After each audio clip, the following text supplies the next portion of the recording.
So this question is also from your homework. The nice part about this rectangular prism is that it's unfolded, and all we have to do is figure out the area of each space.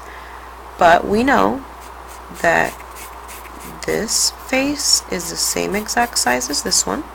So if I figured out what this one was, I would just double it. Okay, this face is the same as this face.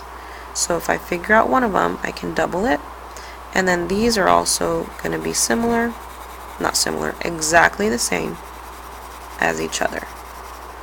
Alright, so let's go, I guess I'll start with the small one here. This is going to be 7.5 times 3. No need to line up decimals. 21, that's 22. The number of decimals after each number tells me how many there's needing to be in my answer.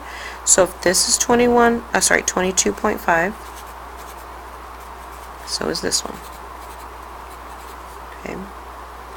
Then let's go with this guy here. We know it's 11.5 for this distance, and if I look over here, all of these are 3. So this is 11.5 times 3. Again, no need to line up decimals. It's 15, it's 4. One number that's after my decimals, so one number here.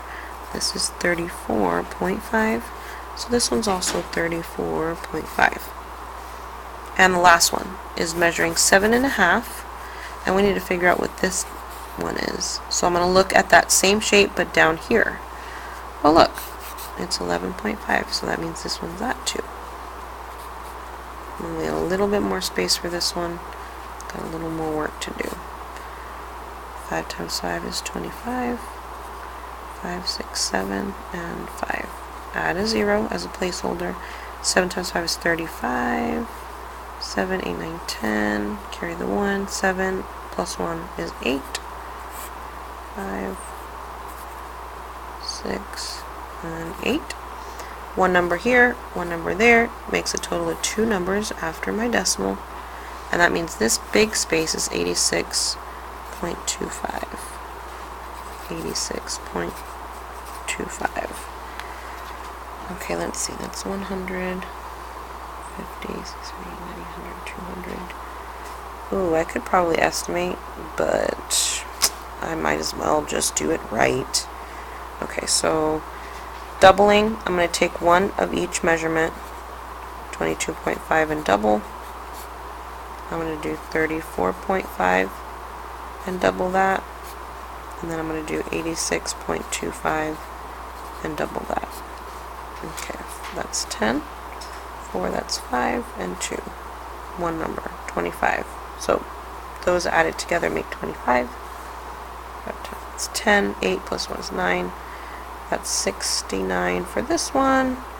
And then the last one, that's 10. 4 plus 1 is 5. That's 12. 16 plus 1 is 17.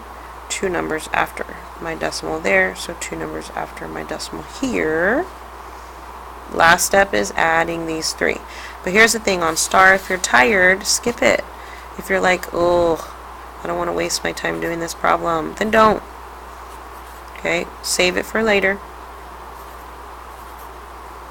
When I add and subtract my decimals, I do have to line up decimals. Okay, for sure. Oops, and I'm adding. 5, 6,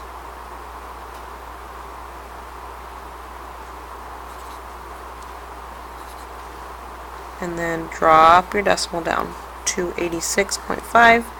Look over here. Yes. If I'd estimated, I might have thought maybe that letter C was the right answer, so I'm kind of glad that I actually did the work here.